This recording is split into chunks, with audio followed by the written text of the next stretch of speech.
নমস্কার বন্ধুরা, মিনুর রান্নাঘরে আপনাদের স্বাগত। চলে এলাম নতুন একটা রেসিপি নিয়ে। আজকের আমি রান্না করব চিংড়ি পোস্ত। তার জন্য বেশ কিছুটা চিংড়ি মাছ আমি ভালো করে বেছে ধুয়ে নিয়েছি, আর সঙ্গে নিয়েছি একটা ছোট চন্দ্রমুখী আলু, আর নিয়েছি দুটো পেঁয়াজ, একটা টমেটো।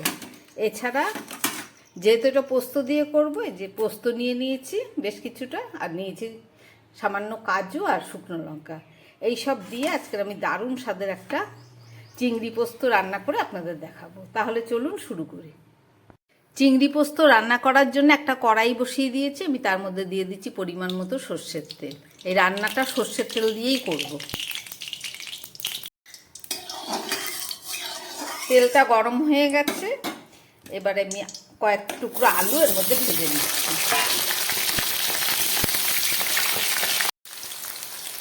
একটু নুন দিয়ে দিলাম আলুর মধ্যে। এবার খুব ভালো করে আলুটাকে আমি ছাকা তেলে ভেজে নেব।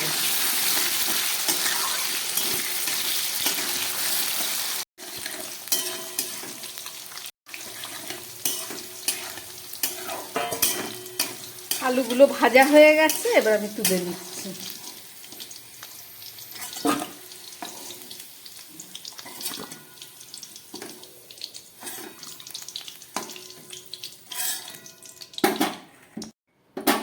এই গরম তেলের মধ্যে আমি চিংড়ি মাছগুলোকে ভেজে নেব। মাছগুলো দিয়ে দিলাম, দিয়ে দিচ্ছি একটু পরিমাণ মতো নুন,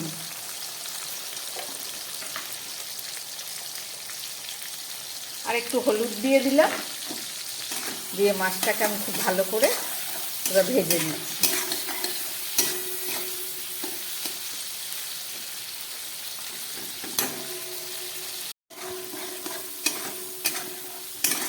চিংড়ি মাছগুলো ভাজা হয়ে গেছে, এর থেকে আর বেশি ভাজবো না। এবারে মাছগুলোকে তুলে নিচ্ছি।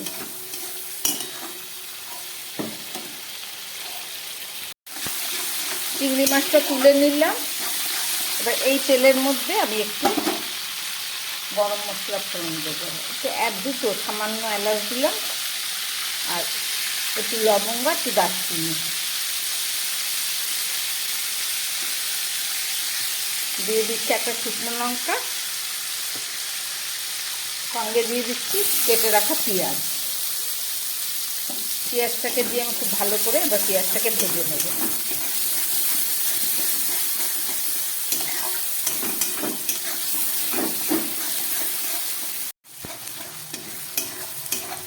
পেঁয়াজটা অনেকটাই ভাজা হয়ে গেছে, এবারে একটা টমেটো দিয়ে দিলাম। টমেটো দিয়ে আবার একটু ভেজে নিচ্ছি।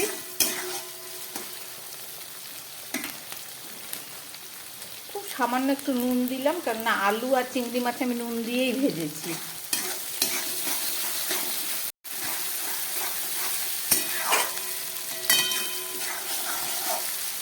এবারে দিয়ে দিচ্ছি 1 চামচ লঙ্কা বাটা। এখানে 4টে শুকনো লঙ্কা বেটে নিয়েছি।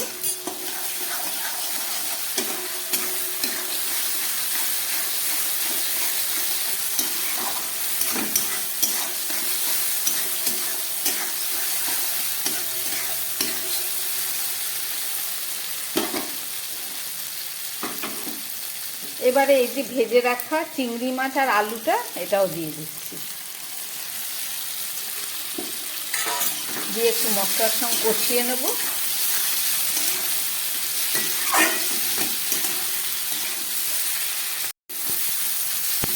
পেঁয়াজ টমেটোর সঙ্গে আলু চিংড়ি মাছটা একটু ভেজে নিলাম। এবার দিয়ে দিচ্ছি বেটে রাখা কাজু আর পোস্ত। এবার আর বেশি ভাজবো না।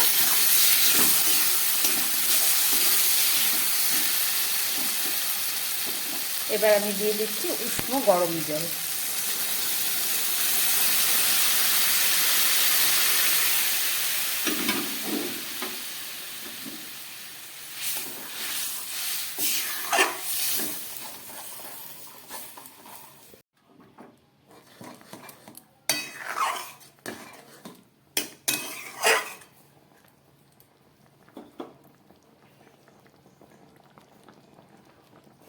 পোস্তটা ফুটে উঠেছে, এবার আমি একটু দিয়ে দিচ্ছি কাঁচা লঙ্কা, একটা ঢাকা দিয়ে দিলাম।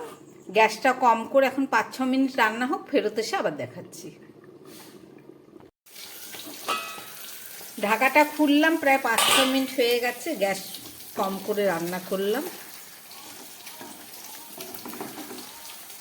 একদম আলুগুলো নরম হয়ে গেছে, চন্দ্রমুখী আলু। রান্নাটা আমার একদম রেডি। এবার আমি গ্যাস বন্ধ করে দিলাম, গ্যাস বন্ধ করে নামিয়ে নেব।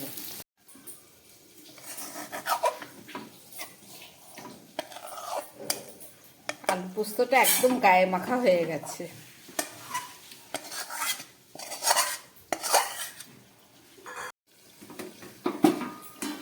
রান্না করলাম চিংড়ি পোস্ত, দেখলেন কিভাবে রান্না করলাম। এটা খেতেও দারুণ স্বাদ হয়।